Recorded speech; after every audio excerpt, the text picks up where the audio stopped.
We're live. What's going on, Jennifer Good Lacey? morning, Dizzy. How are you? Oh, I'm about as good as I look, and that's pretty damn good.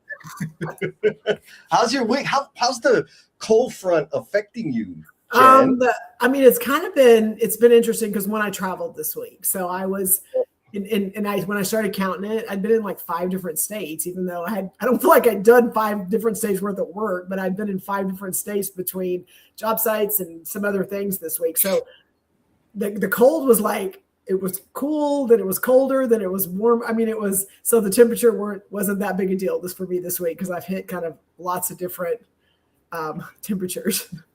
Yeah. I feel you. Well, I've been in San Antonio for like I don't know 3 weeks I know in a you haven't row. traveled in a while. Yeah, and it's been good. I've been tinkering around and getting some stuff done, making some real progress. Excited for the wave of workshops, time management for Oh yeah, you got a construction lot of stuff coming up. coming up. So that's going to be. I'm stoked for that. Yes, Anyways, we're waking up a bunch of people this Saturday, uh, yes. and this is the question: where does this come from, Jen? Like, come on, why are you stirring it up? Well, some of you saw, if you follow me on LinkedIn, you saw my post had something to do with this a little bit. But Jesse and I were talking. So again, I had a crazy week. It was all over the place, doing a lot of things. And we know in this industry, there's a lot of hard work. There's a lot of things that you and I work very hard to help alleviate things that are hurting people. I mean, Yes. we whether it's mentally, physically, whatever it is, we do a lot to try to help call attention to it, but also how can we make it better?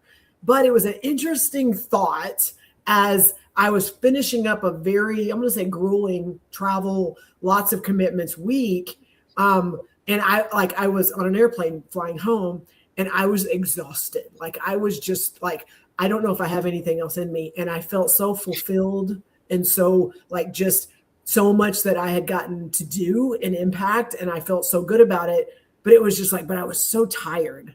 Yeah. And then you and I had a conversation around like we've been in those places where we're just drained and we're just, I'm gonna say miserable, but you're just in a point to where you're just like, I can't Spend. do this. I'm just not okay. But then that to me, it was the difference of me being there and being drained almost, but like so fulfilled and so like I had just felt so good about what I had just done. And we were Yeah. like, oh, like let's pull that string a little bit because that's a different conversation. So that's where this came from. Yes. And when you and I were talking, well, you know what? We got some early risers. Come on. Yes, good morning. Got Miss Sarah Goodnella. She said, good morning, OBS Tribe. I'm doing some self-care today, so I'll be getting them. Nice. Hope you have a great show. Hope you have a great massage, Miss Sarah. Yes. And then we got Mr. Old Faithful here, Mr. James. Good morning.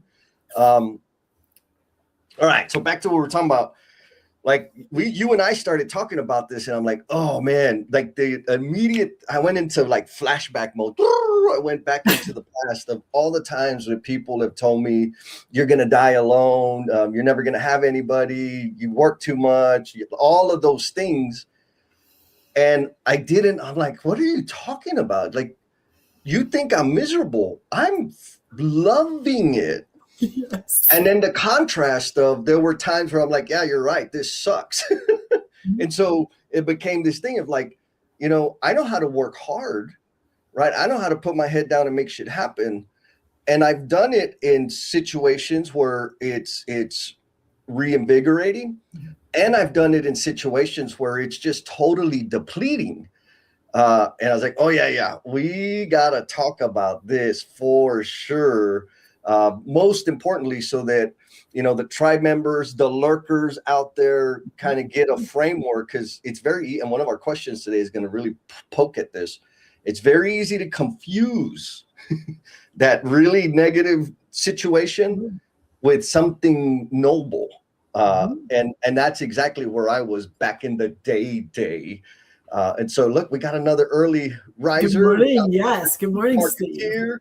It's snowing in Connecticut. He's got the coffee mug. Of course he does. So we're going to get into it, but Jen, let's do the housekeeping, please. Housekeeping, yes. Okay, so if you are out there and we're just popping across your feed and you're wondering who we are and what the heck's going on, talking to you. Also, those of you that maybe show up every so often on a Saturday morning and you just kind of sit back and listen to the antics that are going on the screen, talking to you too. And also those of you that maybe you're trying to figure some things out. All of you. If this is the first time that you've seen us or you've been watching us, but you haven't really contributed to the conversation, you haven't typed anything, made a comment, things like that, our ask is that if you will go into the chat and just put a blue heart. That's all you have to do, because one, we don't know you're there unless you comment. The other is once you put a blue heart, we can recognize you and say hi, but then all of our tribe now and those that watch it later on the replay also get to see who you are. And then they get to connect with you, engage with your content, and they get to kind of, bring you into our tribe. So the ask is please just put a blue heart, let us know you're there, say hi. And then if you do have answers to the questions, please put those in the chat, because that also helps us as we are, talking about this and having the conversation, because then it brings in other perspectives. And when you comment, what happens, Jesse? Well, for everybody that comments, just like Miss Shelley, yes, coming in from YouTube land, that just gave us I got lots of blue hearts. Thank you so much. Yep. Your name gets thrown into the randomizer.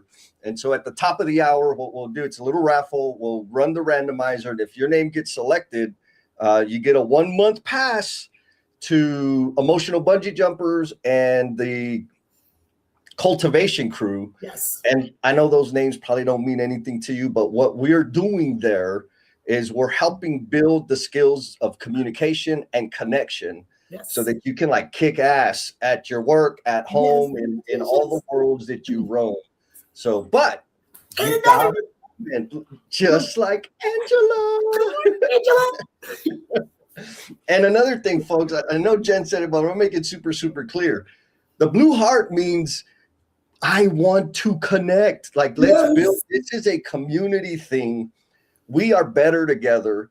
As one grows, we all grow. And so if you see a blue heart, that's an invitation for you to go and, do a connection request or friend request or whatever the hell deal you're on.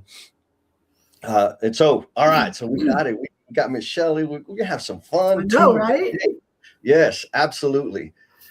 So should we just start with the first question? I mean, just throw them in, Jesse, because sometimes we tiptoe, we dip the toe in. I think today we're just going to throw them in the water and they're going to have to figure out how to not drown. And we're going to help them. Let's do it.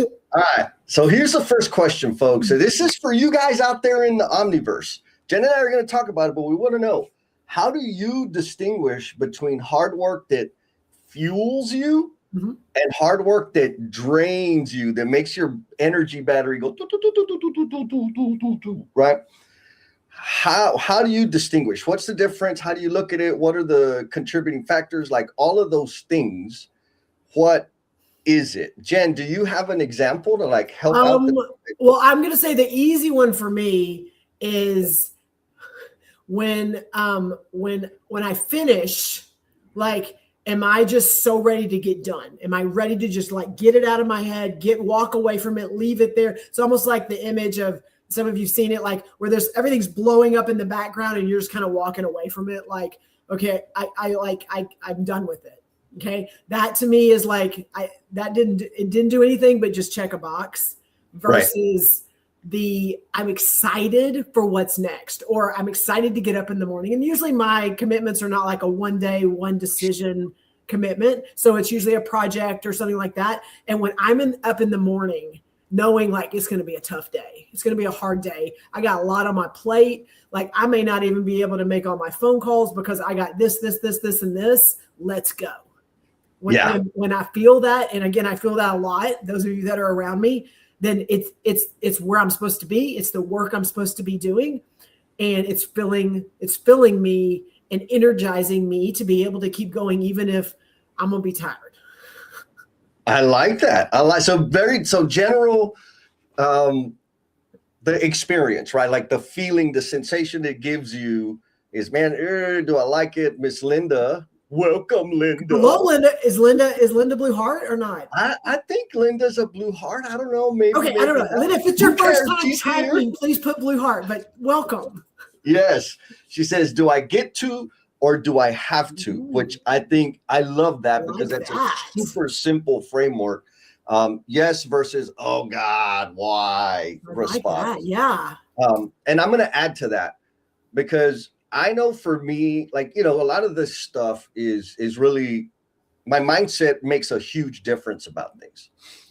And so I watch my language. I try to pay attention to it. And when I'm saying I have to do, like the gym, I have to go get my swimming in, that out of my mouth makes it a little bit heavier. I get to go makes it a little bit lighter. And so it's kind of contradictory to what we're talking about today. But I will say this. I know that when I change my perspective to I get to, it makes the stinky thing a little less stinky, right? So that I can at least get it done.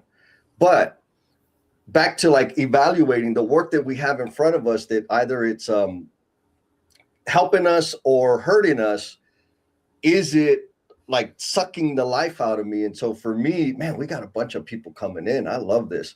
For me, it really is hard work that fuels me. The easiest way I can put that in a bucket is when I'm serving people, when I'm serving others, doing things to help make their day better, whatever that is. That type of work fuels me. I like that. No, I like that a lot. Yes. Now, doing work that's like on the job description, typically, maybe that's another way to look at it. The job, when I had a real job, the stuff that was on the job description, that was the stuff that drained me. Like, okay, I got to do this. I got to go to meetings. I got to, have the calls. I got to do the performance management. I got to write people up. Like all of those things was like, oh, I do not like this. And I could do it, but it just drained my energy, which I think the important thing is that it's not sustainable, right? Like staying in that space of doing work that doesn't fuel me. It was like a never ending trap. Does that make sense? It does make sense. And I think you said the way you said it, but to me, the word in my mind is the balance. And we're going to dig into that word a little bit, but the balance of, for me, it's like the behind my screen, doing the stuff I need to do here and going and traveling and being in spaces with people and connecting with people that, that are helping me with what I'm trying to do. Like there's my purpose outside of maybe this computer. For me, that the balance is there. It's that if I have a 2 or 3 weeks where I'm just doing this, that's when I start feeling heavy and I start feeling like, okay, my purpose and what am I doing? And am I impacting the things that I'm supposed to impact? And so for me, I found when I have the balance, I don't feel that way in front of the screen because I'm getting the balance of the interaction with the people and being able to kind of touch and feel and see things that are happening out there. So that's, even though balance, I know for us is a weird word, but that's to me where I feel it.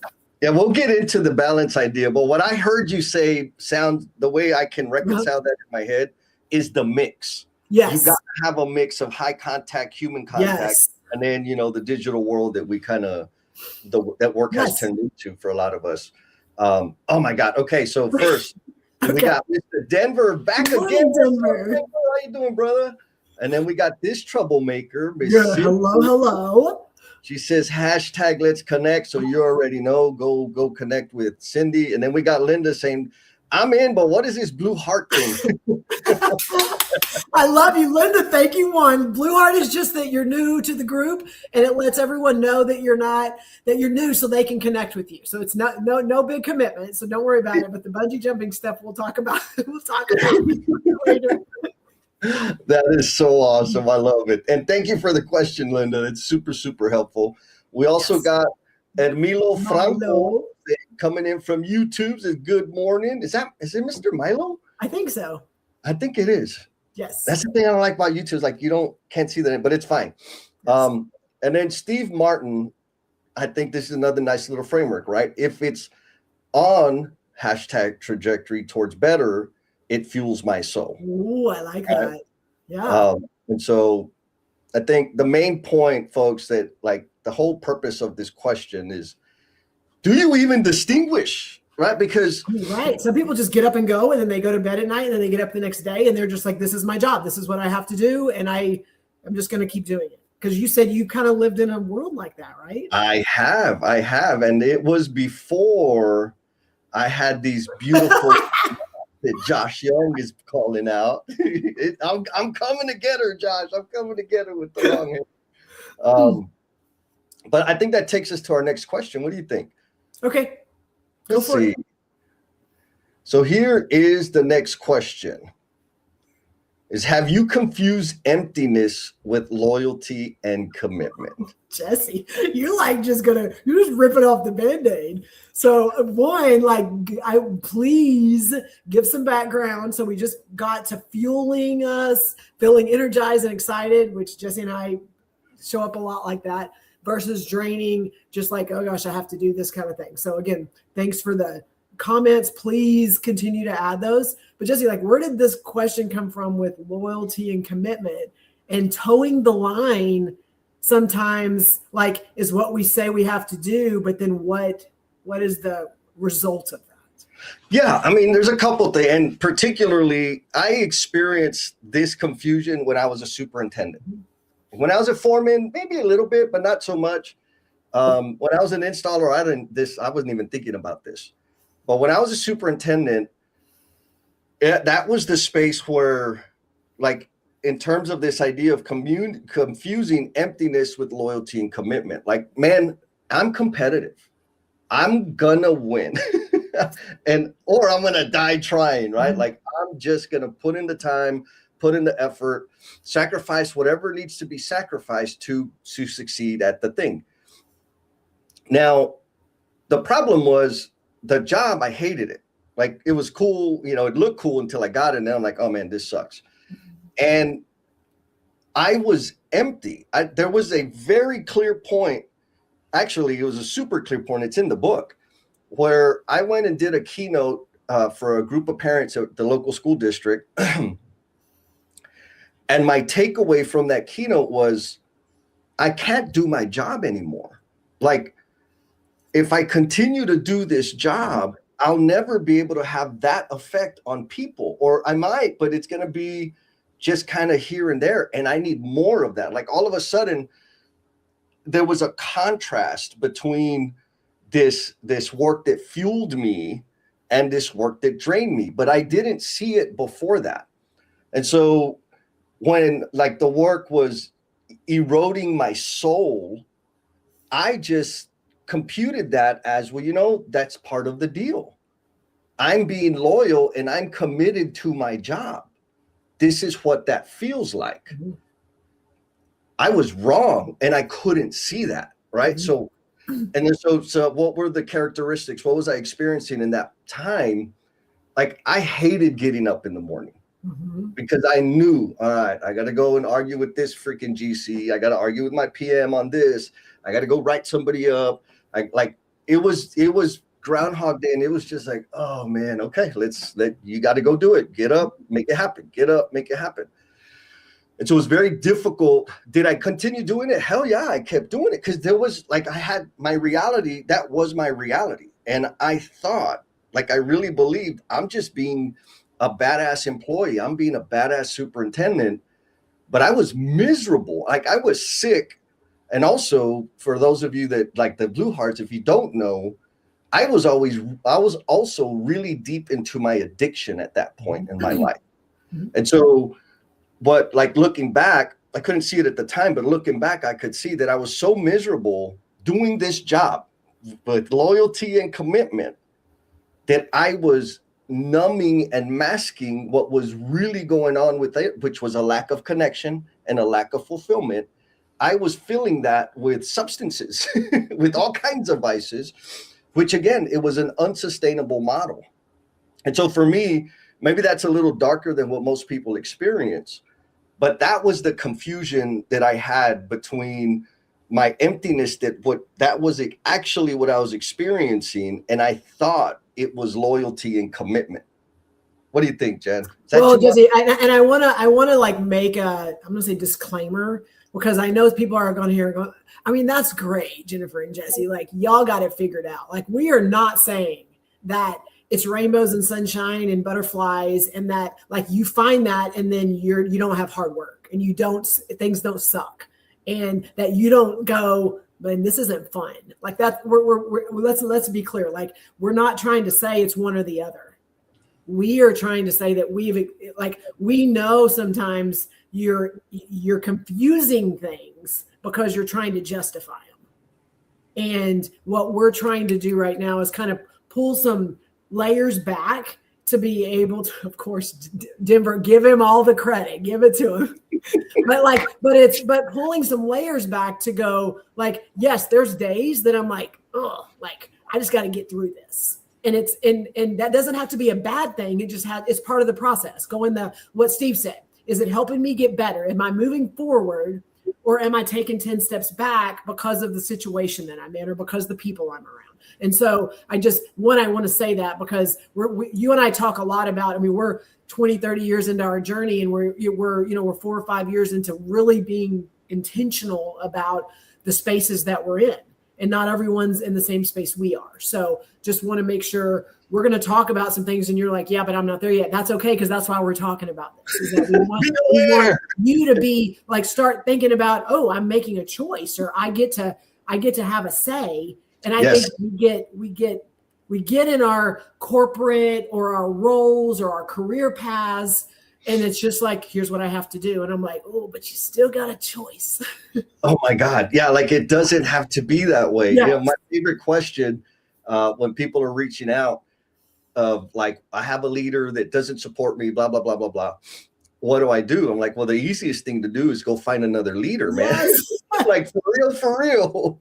If you're in that situation and you don't have a lot of influence and a lot of leverage, I think the smartest thing to do is go find another leader. Now, if you've invested and you have a body of work and you do have leverage and you do have relationships, then that's a totally different set of conditions and a different strategy to like deal with the thing.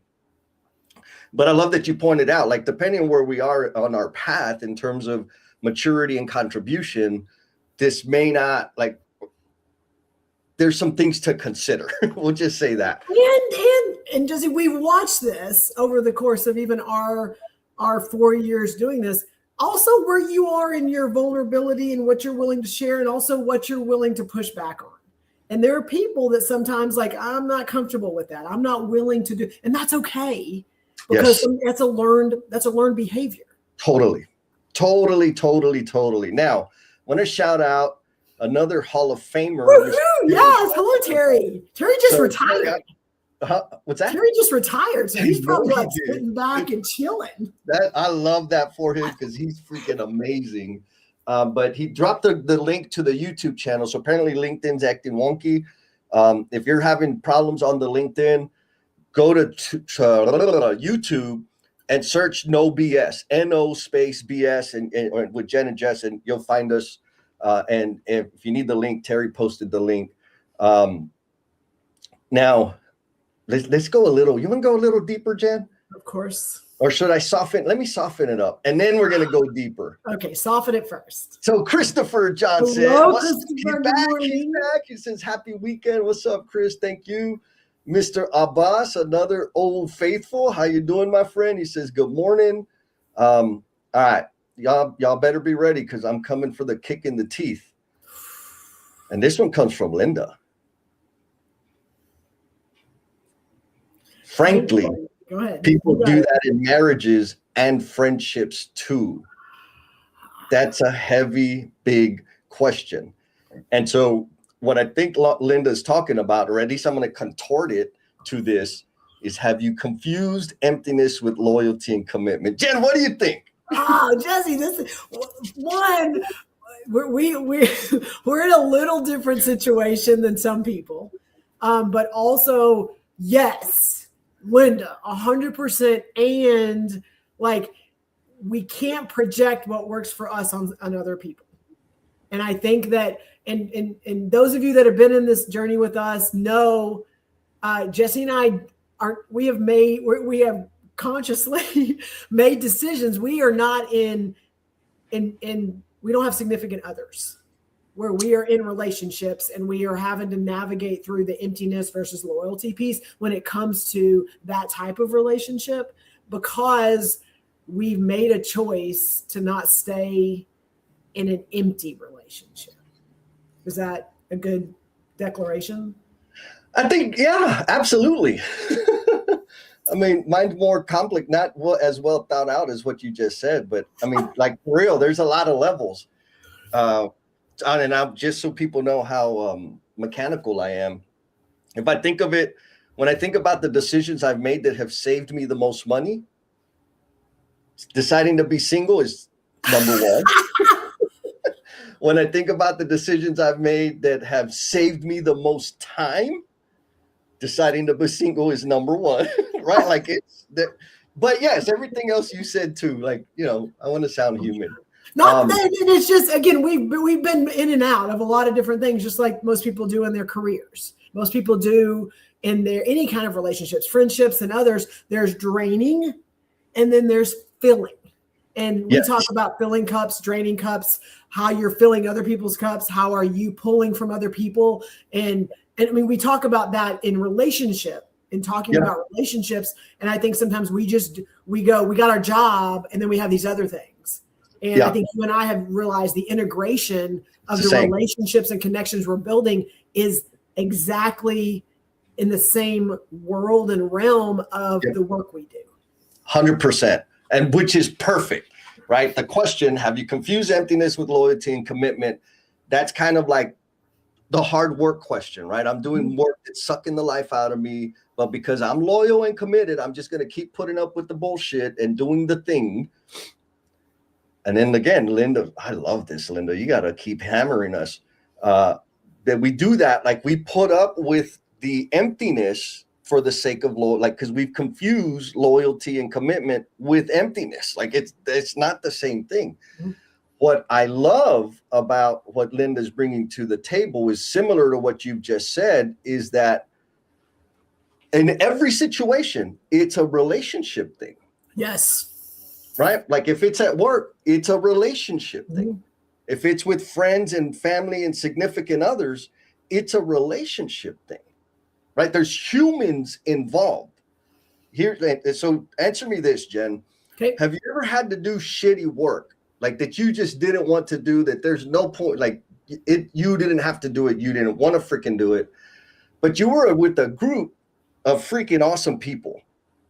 You ever done that? Yeah. So you're just like busy work or just something that like almost the grind, almost like I just got to get through this because I see what's on the other side of it. And sometimes the other side of it is just the trust and the connection and the accountability to the people I have around me. Yes. And sometimes you're just like, okay, wait a minute. But when you are working with amazing people, and again, I'm going to go back to not everything's rainbows and sunshine. Like some things suck. But when, and Jesse, we've had this conversation, when you're in the trenches with some rock stars and you're doing it together, it's not so hard. Exactly. And the inverse is true too. Have you ever had like an awesome assignment, something that, man, I really want to do that. I've always wanted to be a part of this, and but you're working with a bunch of scrubs and slack asses? Yes. What and is I'm that? like, y'all staying over there in that corner. Y'all over there, y'all look good. And let me get this stuff across the finish line because y'all are not committed. Yes. Yeah. I'm not sure that's the right answer, but that's what happens.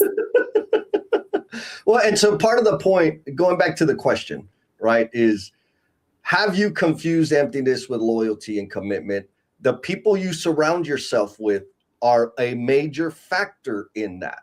And right? I want to add to that. No. Bring the comment up. Before we move on to the next question, I want to add. So you're good.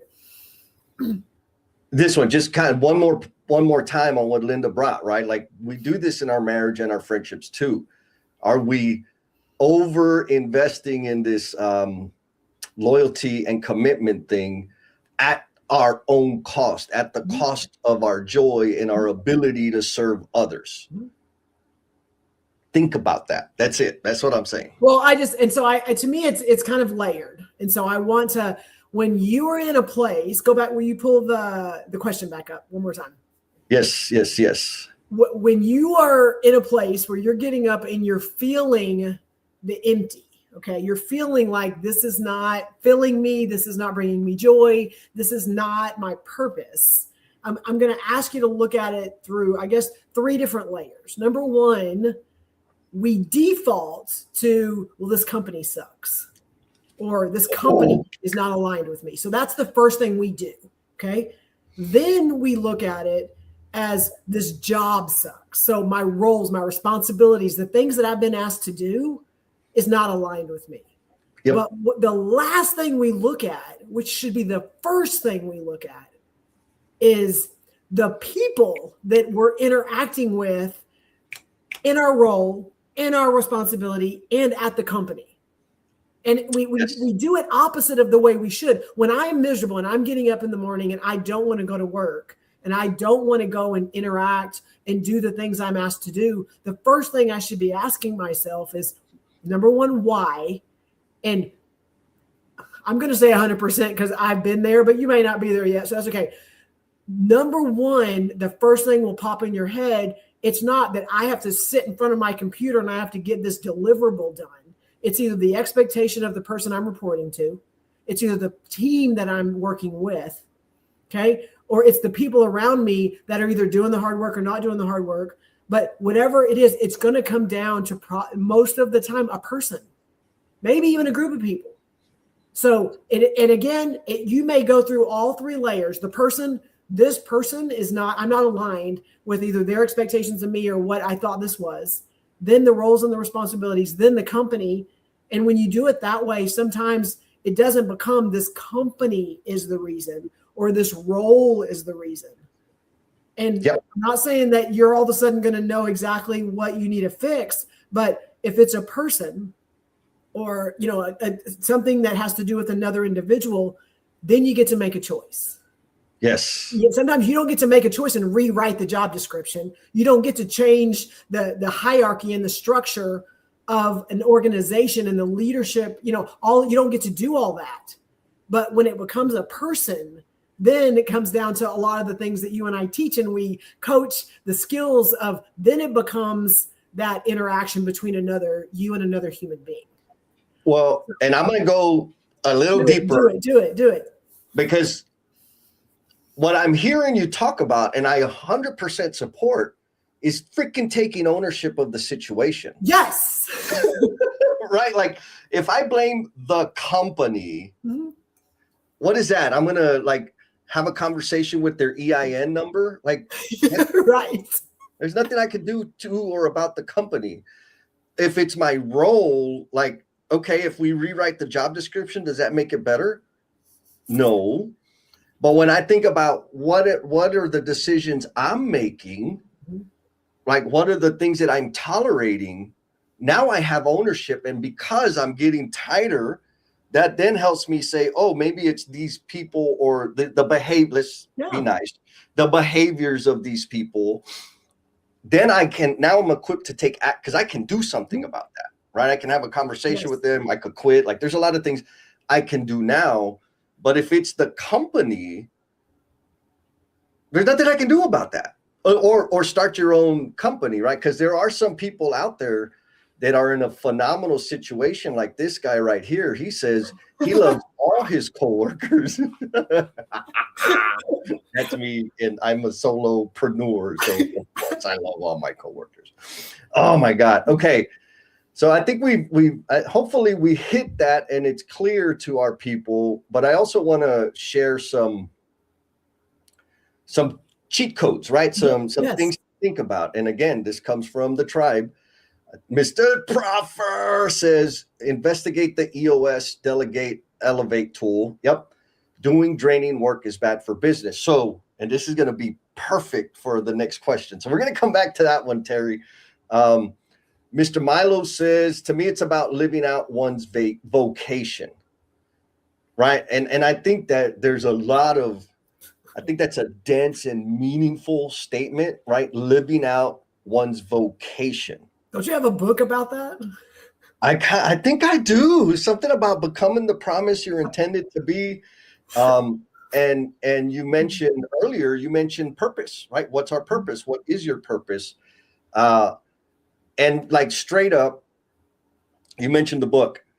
That book is the story of me figuring out what my vocation was, or reconciling and coming to terms, discovering how I best serve others. Now, the timeline of that book is over like 15, maybe, yeah, I think it's at least 15 years of my life. I didn't write everything down, so there's no evidence. Don't worry, people. But it's just the big, gigantic milestones that got me to where I am today in terms of my thinking and my way of operating.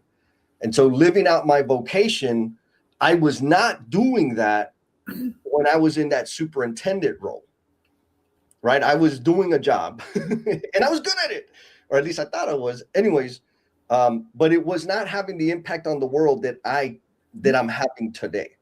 And it was not giving me the joy that I have today.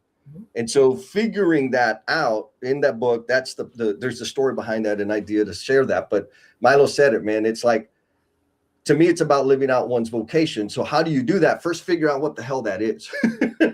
Sometimes it's hard to do in ourselves. Like Jesse, sometimes we find that out by having conversations with other people and by really listening and paying attention to. I had a conversation yesterday. It was interesting, with someone that was like, we're planning for an event, okay? And she's just and she made the comment like, I was talking to a different group of people, and they were like, oh, maybe we can just have Jennifer come in and she can help with blah blah blah. And this individual was asking me like, Jennifer, why do they do that? And because like, you're not the answer, you're not the button that like they just need you in the room and everything's better.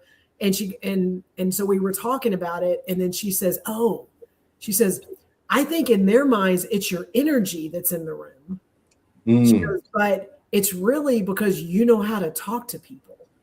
and it was a cool conversation, because I mean, I've kind of figured that part out, but right. If you've helped me get clearer on the value that I can bring into a room, but sometimes what people see and why they bring you in, and what, like having conversations and understanding your purpose and your value it is a process to help get there. But like people from the outside are maybe sometimes confused. So you getting clear helps me get to go yes and no.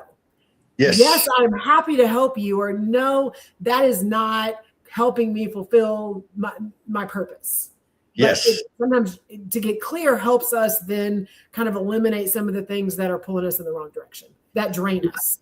Yeah. And I think something super important there is, it's easy to kind of get enamored with what people want from you, because to be wanted is so, I mean, that's why I have so much joy, because of how many people want me. But to be wanted is, I mean, there's significance, right? It's one of the core things that we need. Do I want to feel significant? And so I'm going to go back to my time as a superintendent. I was good at planning. And because I was good at planning, I was good at fighting, I was good at pushing, I was good at those things. And that's what the job got from me. Mm-hmm. And I got recognized for that. Mm-hmm. And so I was distracted by the things I was good at, and people wanting more of that, rewarding, like the reward loop that it gave me, money, promotions, blah, blah, blah, status. Like it gave me some stuff, but it was not giving me the fulfillment. Mm-hmm. And so we get confused by people wanting us and wanting the things that we're good at. And so what I had to figure out was, okay, I'm good at that, but I love teaching people how to plan. I love teaching people how to communicate, how to have the hard discussions with themselves and with other people. And when I finally saw the difference between what I was good at and what I loved, then I had to kind of reinforcing what you've touched on a couple of times. It's not like that moment I made a total transition in my life. From that moment, though, it freaking clear as day in my head, like, oh shit, I got to live different. Mm-hmm. And then it was another 10 or 15 years, maybe 20 now, to get to where I am today. So it doesn't happen overnight. It took a lot of different things because the situations I was in, I still had to do the job because of how much I was earning and how much I was spending. Like there was a lot of, messiness around it that we all experience. But the main point I want to say, and you help bring it up, is there is a difference between what you're good at and what people like from you versus what brings you fulfillment, what fuels you, and trying to figure out or delineate, I think is going to help people. And will you bring the last question up just so we can kind of put a bow on this and move on to the next question, is when you get pulled in, and if you're trying to still figure out your purpose, or you're wanting to say yes to things because you know it will bring value to others, okay? When you get done with whatever that yes was, how do you feel? Mm-hmm. Like when you're saying yes to things because this is where I'm supposed to be, this is what I'm supposed to do. At the end, okay, you can document it, you can do whatever. Like just do a quick. You're leaving the room, you're leaving it, you're at home at night. How do you feel?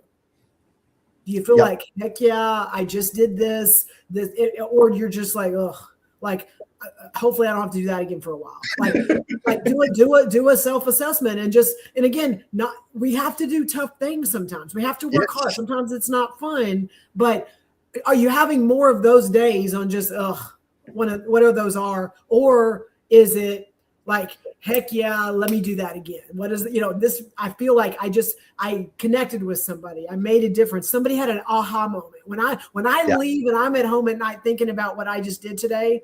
And I saw light bulbs go off, and I saw eyes that got bigger, and people said things that they wouldn't normally say. Like, that is my purpose. That is what I'm supposed to be doing. And if I can see it and I can reflect on it, then I need to keep doing that. Yep. Well said, Jen. Well said. So we give a couple more pointers, and then we're going to the next question. So it's Linda again bringing the heat. This is a good way to this is really good. The question we use around here is this purpose or punishment? 2 a.m. can be purpose or beating myself up, right? And so are you beating yourself up about whatever? There's something to examine there, right? Mm-hmm. If you're like 2 a.m., like, shit, man, like, oh, I'm excited. I got to do like, okay. So I think an important thing there is, and where this whole question comes from, is I'm obsessive. And I think, all my exes say you work all the time. And I'm like, no, I don't work all the time.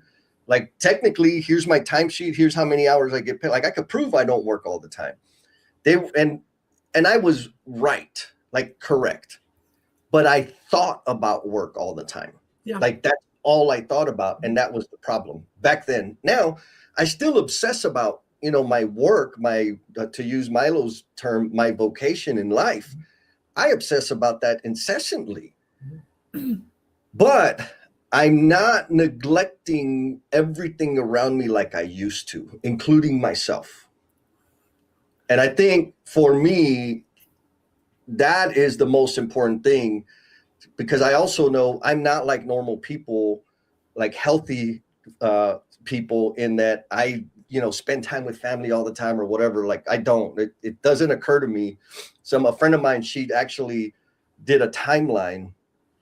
She tested me to see how frequently I reach out. And she's like, Jesse, you have like a 4 to 6 week cycle between the times you reach out to me. And I know I don't. And she says, yeah. And she showed me. I was like, man, that feels like a long time. She's like, I know, I'm on the receiving end. And I'm like, she said, does it feel like 4 to 6 weeks? Do you plan it there? I was like, no, it feels like 2 or 3 days to me. She's like, oh no, brother. My point in saying that is I have been able to increase the frequency because of where I am now. Now, I made very dramatic steps in my life, like to design the life that I'm living right now. It wasn't by accident. It took a lot of work. And so this brings us. Okay, wait, don't bring the question up yet. Because I want to add really quick to what you just said is, Jesse, when we're able, with purpose, with passion, with whatever it is we're doing in our work, it creates space for us to not have to live in the workspace, not at work. So like if I'm getting to do the things I want to do and my purpose and my passion and the things that fill me when I'm at work, then I can go and be somewhere else and not feel like, I got to go do this, or I need to hurry up and get this done because I need to get back to this. I feel like when you're feeling that way, it's because you're not getting what you need in the time that you're getting paid, the time that you're, the vocation piece of it, you're not getting it. If it is carrying over into everything outside of work. Yes. Okay, I'm going to move on because I'll keep going too deep. And so, again, I want to like some cheat codes, right? We're talking about like what it feels like, but okay, what the hell do we do? Another pointer here, Mr. Terry says, investigate the EOS, Entrepreneurial Operating System. There's a book, Traction, and all. It's good stuff. The Delegate, Elevate tool. Doing draining work is bad for business. And so, when it comes to the idea of business, and we're talking about making money, profitability, productivity, like all of those things, I think this opens the door to our next question. It does. Ooh. What responsibility do leaders have to eliminate empty work? And so, of course, I'm hope this is going to stir up the lurkers out there to like for real come on and leave their comment, leave their thought, because we're going to be doing the randomizer here in about 14 minutes or so. But for real, what responsibilities do leaders have to eliminate empty work? Because we know that it's going to impact business results. It's going to impact client relations. It's going to impact internal and external customers. It's going to impact freaking insurance if people are burnt out and miserable. Like, it has real implications. And so, Jen, what do you think? What responsibility do leaders have to eliminate empty work? Oh, okay. So there's two words that in my mind when I think about this, I want to say them, and then I want to talk about agency and autonomy. So those are the words when I think about this question. Because number one, I'm going to look at it from both sides. I'm going to start with, if I have a leader that has given me those things, he or she is also not stopping and starting my work. They are not getting in the way. They are not trying to drive what direction I'm going if they've given me autonomy and agency. And for me, having a leader like that allows me to figure things out and to get where I'm supposed to go. As a leader, sometimes we feel that we've got to direct our people. Now, again, please understand, we're very hypothetical here, and these are not in every situation. But I think sometimes we forget that going back to what Terry said, if we've delegated it and we've given it to someone because of their role, their responsibility, or that, hey, they're going to figure it out. One of the most simple things that a leader has said to me, and I didn't realize that that's what they were doing, but when they said it, it literally like made me realize like this is where I'm supposed to be. Is I was having a conversation with the person that I report to, and we were talking about different things. And he says, Jennifer, my job is to get out of your way. And for someone, if you know me, like I'm kind of like this, and it's not that he's not watching and paying attention and like, okay, is that a line? Like we have conversations, but it's not to stop my work and it's not to derail anything that I'm trying to do. But if he trusts that I can do the job, or he sees the direction, like I think to answer this question, sorry to bring it full circle, what responsibilities we have to eliminate empty work is, are you giving the people that you've delegated work to work that is not going to be better, to improve work, to move them along or move along the path or improve the process? Like if you're doing it just because that's what we've always done, or that I've got to feel like I have my hands on it. And again, I live in a different world than some people. Like stop and evaluate, like, is it helping? Is it fulfilling their purpose, their reason, their drive, whatever it is, their passion? Or are you just completely like you're just dictating what they need to do to get a paycheck so they can go home at night and get up and do the exact same thing the next day? I challenge you as a leader to do some self-evaluation. And if you have someone that's doing that to you, that's a hard conversation. And how do you tackle that? How do you go in and go, man, I just need a little space to kind of figure this out. So there's a lot there. Sorry. Yeah, well, I mean, there's a couple things I want to hammer on in the point you just made, and we got the comments coming in. Okay, wonderful. But what you just described required, for both sides, requires the leader to be ultra intentional and jump in and really connect and understand their people deeply. That's a huge investment. 100%. Right? That's a huge commitment. And that is a skill that needs to be developed. Yes. Right. And so I say that so that if you're on the other end of it and they're not, fueling your purpose, man, they're freaking learning how to do their job just like you are. Right. That's a real skill set. Now, from a business perspective, should the organization invest in helping develop those skills rapidly? Absolutely 100%. If you're not, then you get what you get. Now, on the other side of that, you talked about the individual being clear about what their purpose is and what their direction is and so forth. That's a skill too. It is. And so, I'm gonna throw you under the bus, Jen. Do it. Were you how old were you when you figured out what your purpose and direction and decided this is my purpose and this is my direction? Were you 11, 9 years old? I mean, I'm 52 right now. I mean, maybe 50, 51, maybe. Not that I haven't been living it. Let me be clear. Living it and being in it and just navigating through it and swimming and not drowning is different to me than that's my course, that's my direction, and I am being intentional on how I get there. I was living in the middle of it without even knowing it. But once I got clear and able to vocalize it and able to communicate it, then it's just that's where I'm going. Yeah. And thank you. I appreciate you being super vulnerable and honest with that. Because the point is, it's not that easy. It takes, on both ends of the table, it takes tremendous focus and growth, internal growth, to be able to do or operate on both sides of the thing. Now, oh man, they're hammering us, Jen. I mean, I know they're just I love it. Come on. So now I'll say this: when it comes, I think about this, and maybe I'm saying the same thing and I'm just twisting words. But the question is, what responsibility do leaders have to eliminate empty work? And I'm told, I don't think it's the leader's responsibility to eliminate empty work, because guess what? Every stupid ass job out there has empty work in it. Right?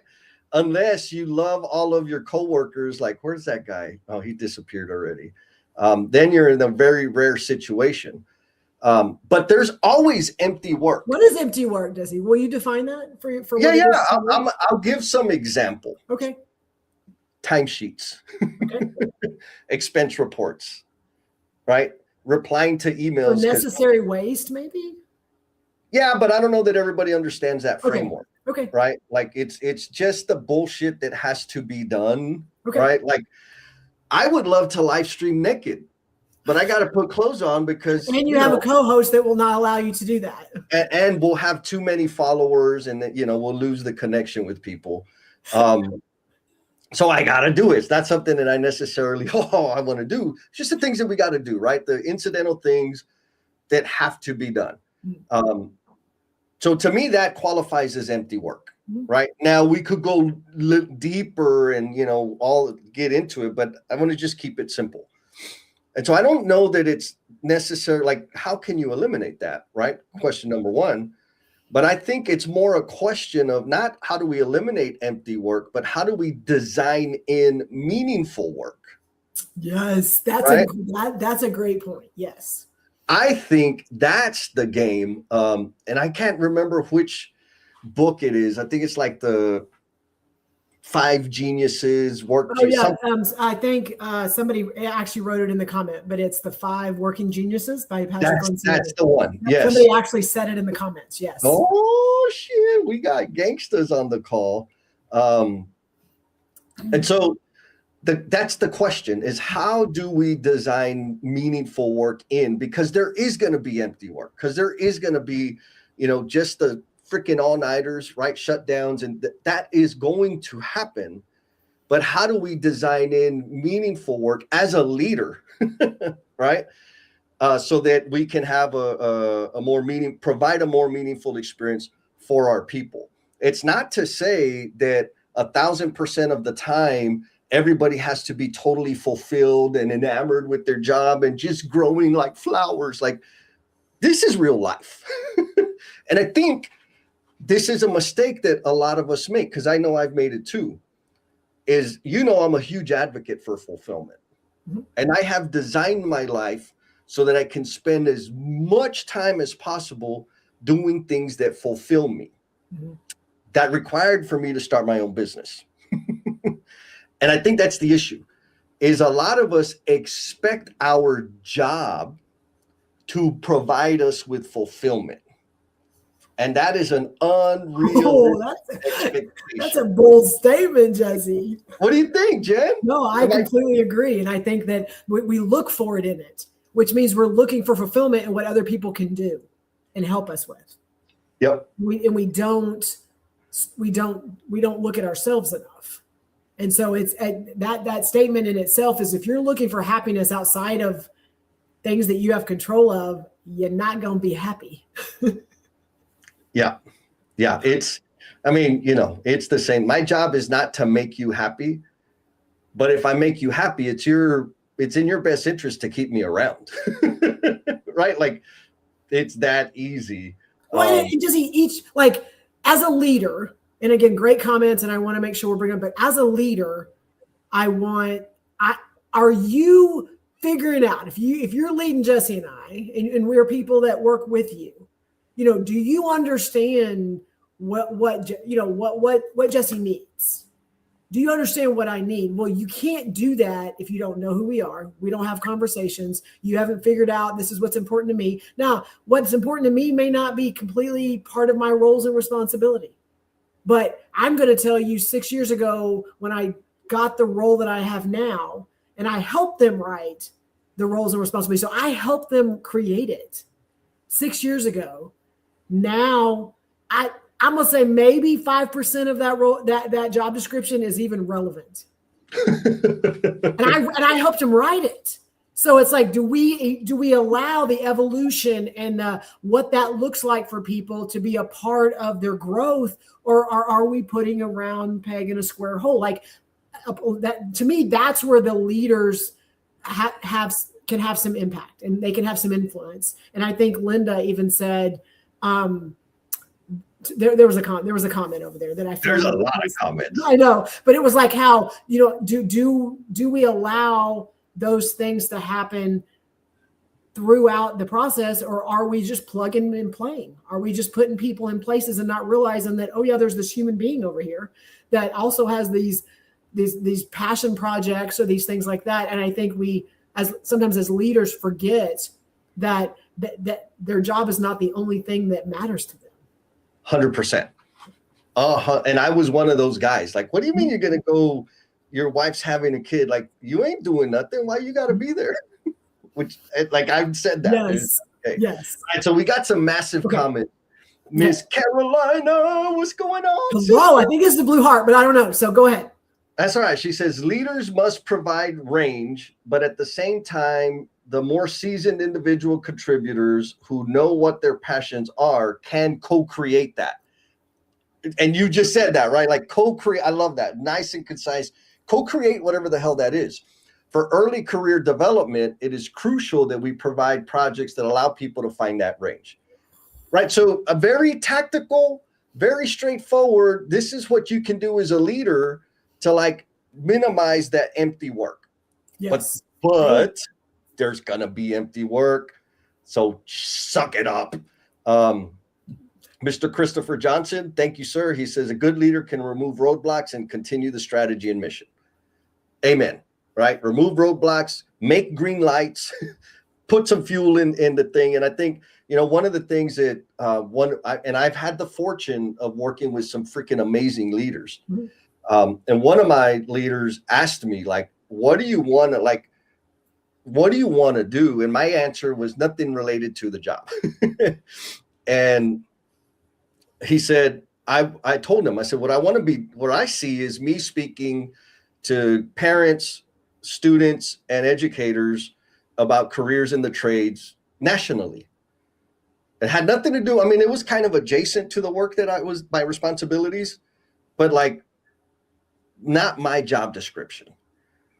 But what he did was like, well, how do you do that? I was like, I don't know. And so it was a conversation of like, which ended up becoming a podcast and, different things. And that happened.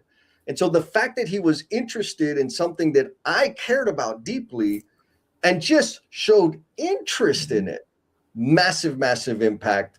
There it is. Mr. Milo says, yeah, the Patrick Lencioni talks extensively about this, the 5 types of working genius. Again, designing that in, and that book talks about the red thread and making sure people are actually quantifies the amount of time people that in the best interest of the company for people to spend in their local, their genius. It doesn't have to be 100%. It's a small number, relatively speaking. Yeah. What drains you, what fills you, and are you putting people in places that fill them versus people that they get drained? Okay. I don't know. What do we do another? Okay, here Chris is stirring it up. So I'm going to put this question up because Christopher's making me do it. And then we're going to do the randomizer. Yes. It is randomizer time. Okay. I think this is it's a variation, but I think it's an important question. How can we make the empty work tie back to our purposeful work time? I think that's a really valuable good question or thinking exercise because we're going to have the empty work right now. Ideally, I'm going to say empty work is not as offensive or invasive as life-sucking work, but it's still there. And so how can we make the empty work tie back to our purposeful work time? That's a phenomenal question. That's a tough one. I have a couple of examples, and we can answer it after the randomizer. Okay. So it is randomizer time. If you made comments throughout today's conversation, and we got 21 people that did, let's see. Who do you think's going to win, Jen? Did you rig it again this time? I didn't, but I have an idea in my head. I'm going to see if my here we go. Is going to make it happen. And I want to remind you guys, whoever gets selected is going to get a 1-month pass to the cultivation crew and emotional bungee. Yes, my favorite employee won. Okay, draw again. Let's go. Come on. Okay, darn it, we're gonna draw again. I never get to win anything. All right, one more time, y'all. It's because I made a comment earlier and it came through. Who's it? Who? Oh, Miss Angela. Oh, that is so awesome. Miss Angela, you are the winner of the randomizer. So I will be hitting you up with some calendar invites so that you can come hang out with the cultivation crew and the emotional bungee jumpers. And I also need to add, like, folks, there's more than one way to get access to that experience. You can sign up and be a part of the community. It is a paid community, but it is super ultra awesome. And I'll just give you a heads up. Most of the people that come and love it never leave. Right. And the people that don't love it, they never come back for a second one. So it's like, you're going to love it or you're not. Period. All right, Jen. So you had something before I do. I have a couple, and it was going to be part of my wrap, but I think I can still weave in with some other stuff. So will you pull the question back up? Yeah. The last question, right? Yes. The one that Chris posed. Yeah. Yes. Yep. So there's a couple of things that, one, in my world, it's necessary waste. So waste is obviously things that we can get rid of. And we get them, like just unnecessary waste, we get them out of the way so that people can do their jobs better. Necessary waste are things that kind of have to happen for us to still be able to do our jobs, but they're not our most happiest places. And so I call them necessary waste. And what two things that I have done that have helped people not so much hate it, but like understand how it's part of the process, which goes back to his question, is a value stream map. And so what that is get a room, we have a process, and the process is broken. The process sucks. People don't like the process. So we're going to, as a group, we're going to walk through every step of this process. And you're going to get all the, a good mix of people that have to touch the process. And we're just going to break it down a little bit at a time. And once you can visualize that on a board, on stickies, whatever you use, okay, and you have different people contributing to it because they don't do the whole process, they do pieces, then the conversations start happening on, yes, and this has to happen for this to happen. And then they start kind of seeing the mix of, okay, well, that makes sense that if we don't do this, then it hurts something downstream. And so when people can start understanding, yes, it may in their mind be empty work because it's something that doesn't impact them directly, but then they can start seeing how it may not be empty work for another person. Another person, the person over payroll that pays us, like the time cards are critical for them to be able to do their job. So to me, when you can visualize a process and start letting other people see how empty work in one spot may not be completely empty, for another person's job, they start seeing the value of it. So there's that piece. The other one is, and I'm going to challenge everyone, that if you're a leader or if you have people that you work with and you're trying to tie back kind of that empty work or things that maybe have to happen, but people are not happy about it, I'd ask them, I would say, I wouldn't just start the conversation with them, is what do you love about your job? What do you hate about your job? What's the thing that just drives you crazy?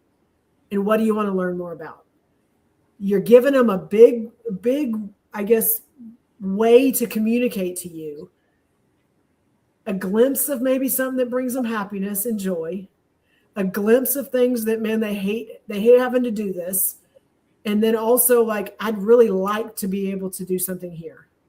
And those are three very simple questions that don't get asked enough. And so people just get up, they suffer, they commitment and loyalty, and I'm just going to keep towing the line. And not many times does someone ask them, what do you love about what you do? What do you hate about what you do? And what is it something you want to learn more about that maybe is not right now in your circle, in your roles and responsibilities? It will open up some amazing conversations. Amen. But you got to listen. You got to listen. You can't just ask and then put it in a file cabinet or save it on your computer. Like when the data comes in, like look at the data instead of the data, and have a conversation about the data. Yes. Now, Steve Martin says something about the after party. What is that? Yes. So it's already out there, and I know that you usually share the links, but if you go on my page, if you go on No BS with Jen and Jess page, and even the YouTubes, I believe there is an after party. So after every live stream where you get to hear Jesse and I talk a lot, we have an after party, which is just a Google Meet, click a button. You don't have to have your camera on, but you get to kind of unmute and share. You get to talk about some things that you heard on this conversation and how you want to here's what I think, or hey, let me challenge the group with this question. So you get to help drive the conversation a little bit more than Jesse and I get to drive it on here. But what we do is that conversation usually leads to our next topic in 2 weeks. So whatever conversations happen in the after party, we then take that, Jesse and I talk through what was some threads that we can pull out of that. And then that becomes the next live stream topic 2 Saturdays from now. So we encourage everyone that's on this call, the new ones and the old faithfuls, to please just join. It's a click. Google Meet, you can just kind of have it on mute and then chime in when you have a thought. But we welcome everybody, even if you didn't make the whole live stream. Agreed. And I'm glad like the reminder, because I forgot to do the link. I'm That's doing okay. the link now for the after party call, and it will be good. We may even dive into the question, this idea about balance, but we ain't got enough time today, and I'm okay with that. Yes. But there are, oh man, look, we got a bunch more. Oh, that's me, the stupid Jess. There's a few other points here, and I think I'm just going to close. Okay. With 2 points, right? The uncommon communicator says, maybe I'm a little messed up, but empty work can be done with fulfillment when being performed in the right environment or culture.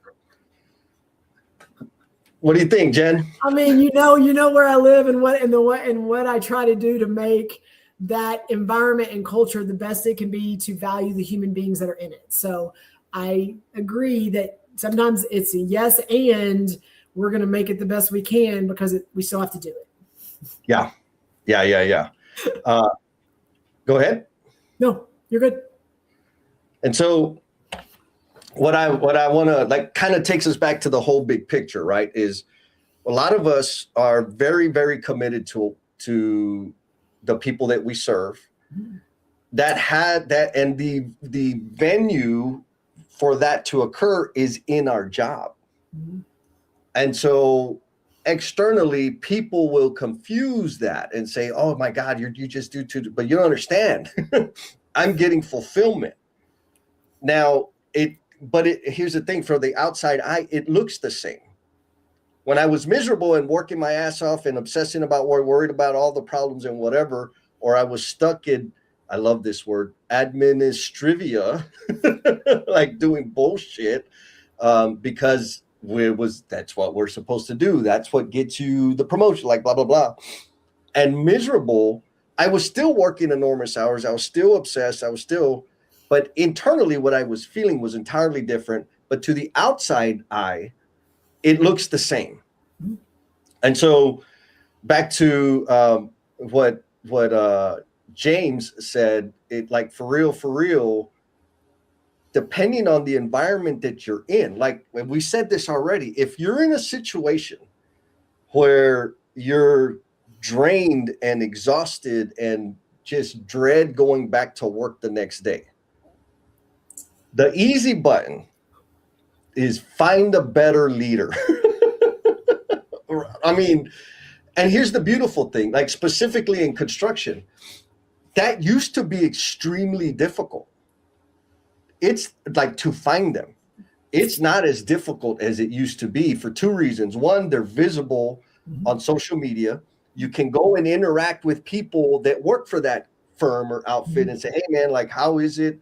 Like, does their website actually, do they operate the way their website says they do? You can get real intel to understand like what that's like over there.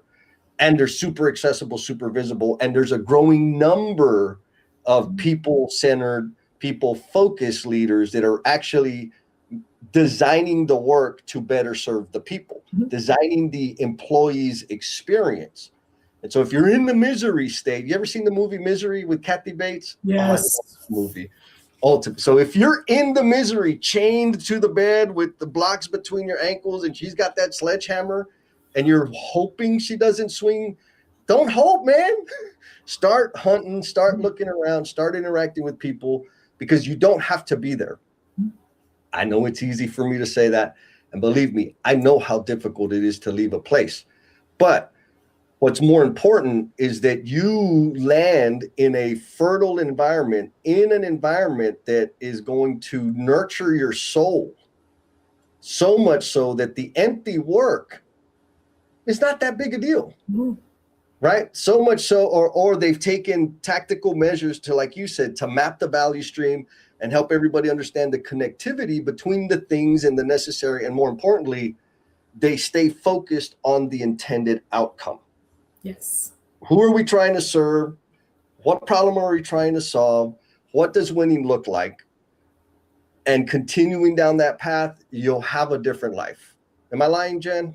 Nope, I think you're right. And I'm just going to circle back around to my points. If you're a leader, ask your people, What do they love about their job? What do they not like about their job? And what do they want to learn more about? If you're in a position to where you are maybe not asking people that, go into your performance evaluations with the answers to those questions and use that as part of the conversation. Yes. Yeah. Oh, and I'm going to do one more and then we're out. Okay, do it. The music ready? And so if you're doing this and you're worried that it's going to rub your bosses the wrong way, tell them Jesse said. That'll get it. You'll get it over. All right, Jen, you got the music? Ready. All right, let's do this.